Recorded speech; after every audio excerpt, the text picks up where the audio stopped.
Hi everybody, my name is Matt Cutts and I work in the web spam team at Google, and I wanted to talk to you today for a little while about advertorials, native advertising, and editorial content. So let's start off with the easiest stuff, editorial content. That's the meat and potatoes of whatever you're writing. If you're a blogger, it's the primary stuff you're writing about. If you're a newspaper, it's the news articles that you publish online or in your newspaper. I think people have a pretty good sense about what editorial content is. So how about advertorial content or native advertising? Well, it's advertising, but it's often the sort of advertising that looks a little closer to editorial.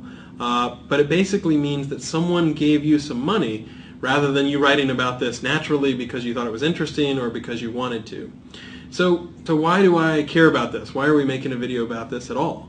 Well, the reason is, certainly within the web spam team, we've seen a little bit of problems where there's been advertorial or native advertising content or paid content that hasn't really been disclosed adequately so that people realize that what they were looking at was paid. So that's a problem. We have had long-standing guidance since at least 2005, I think, that says, look, if you pay for links, those links should not pass PageRank. And the reason is that Google, for a very long time, and in fact everywhere on the web, people have mostly treated links as editorial votes. They link to something because it inspires passion in them. It's something that's interesting. They want to share it with friends. You know, there's some reason why they want to highlight that particular link. Now, if someone were to come to a newspaper reporter and say, I'm going to give you some money, can you link within your editorial story that you're writing, your news article, that would be deceptive. You know, people would not realize that there was payment involved, and it would really not be fair.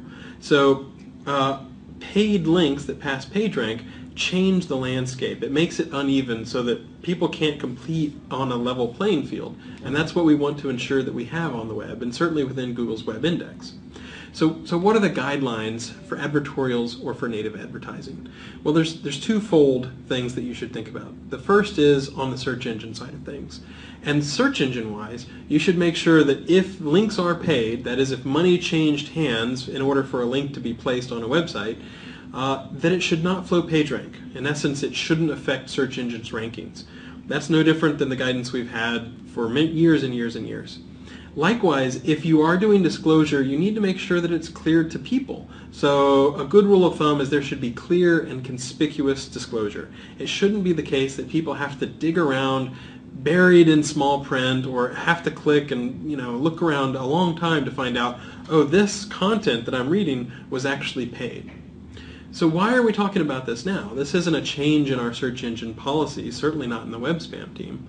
Well, the reason is that we've seen some people who have not been doing it correctly. So we've seen, for example, in the United Kingdom, a few sites that have been taking money and writing articles that were paid, including keyword-rich anchor text in those articles that flowed PageRank, and then not telling anybody that those were paid articles. And that's the sort of thing where if a regular user happened to be reading your website and didn't know that it was paid, they'd really be pretty frustrated and pretty angry when they found out that it was paid. So we've taken action on this sort of thing, for years and years, and we're going to keep taking strong action. We do think it's important to be able to figure out whether something is paid or not on the web. And it's not just the web spam team. It's not just search quality and the web search results.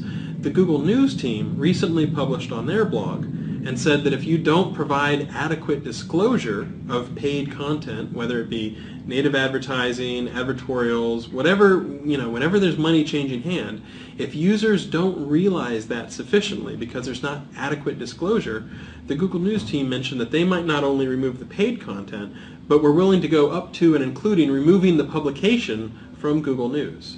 So I think if you look at Google and you look at our policy on advertorials, it's been constant for the last several years, but we just want to reiterate and make sure that people realize that if this can be an issue. If you are taking money and posting content that people don't realize is paid or is not adequately disclosed, both to people and to search engines, we are willing to take action on that. Not just in Google search results, not just in the web spam team, but also in Google News. And so that's why it would behoove people to have an abundance of caution whenever they're considering these things, to just make sure that they do provide adequate disclosure and that it's abundantly clear to users what's paid and what's not paid.